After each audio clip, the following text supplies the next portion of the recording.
咁咧，其實我哋之前咧喺專欄入邊啦，我哋又成日講咧個股市其實咧就會喺23、24年咧就會有機會見底。咁呢個咧其實我哋喺2021年啊嗰啲訪問啊，或者我之前喺我哋專欄喺幾年之前，即係6、7年之前，咁我哋已經一路講緊呢個時間。咁其實港股好多人對港股好失望啦。咁但係其實咧，我又覺得機會係跌出嚟嘅。咁所以咧，其實港股今年咧喺週期上咧，我覺得係有機會見底嘅。但係呢個見底咧，你就預咗係會好波動、好震盪，因為即係我或者我用一個形容詞去形容，就好似唐三藏取西經咁樣咧，要經歷好多苦難咧，咁先可以即係修成正果啦。咁其實港股而家我哋最難嗰樣嘢係咩咧？全球嘅股市都係高位，但係恆指係低位，外圍咧唔需要大跌，就算有少少風吹草動回調咧，咁其實港股咧都係會有一個震盪喺度嘅，所以嚟緊就係會不停咁樣反反覆覆。但係如果喺價值投資上嚟講咧，其實而家港股係好平。咁但係我哋用鋼筋理論啦，我哋成日用鋼筋理論去講啦。我哋統計過啦，譬如好多股市，我哋恒生指數過去咁耐咧，其實多數咧最勁嗰次係跌6成。咁6成嗰次就係08年金融海嘯。咁如果港股跌6成咧，大概喺12,000點左右咧會見底。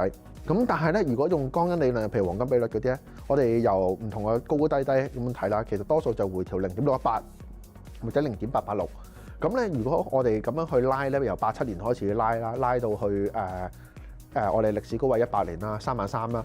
咁其實0.68啊，或者嗰啲比率咧，咁其實佢哋最大機會咧就會喺14,000至到12,000左右見底。如果你問我咧，而家咧其實可以分住埋，但係如果你話博個股嘅風險咧太低，因為你知道大家過去1年或者呢幾個月最咬牙切齒就係超買再可以超買。咁其實你買指數嘅 ETF 咧，咁其實都係一個好大個機會嘅。因為譬如我買指數 ETF，我哋唔好話去上望3萬或者4萬點啦。如果我哋可以譬如12,000去到18,000或者去到2萬，咁其實個回報已經好豐厚啦。成個開局咧，2024年個開局就係咩咧？就係一個我哋量寬咗10幾年，樣樣全世界都好多泡沫。咁我哋統計過用鋼筋理論統計過咧，我哋其實有一個叫信貸週期。呢個信貸週期咧，其實係15年一個週期嘅。對上一次好大嘅信貸嘅 bubble 爆煲咧，其實就係2008年。08年加15年咧，其實就係2023至到24年。我哋之前訪問我哋都講過啦，23、24年聯儲局個量化寬鬆咧，就應該會將量化寬鬆呢成個 program 完結㗎啦。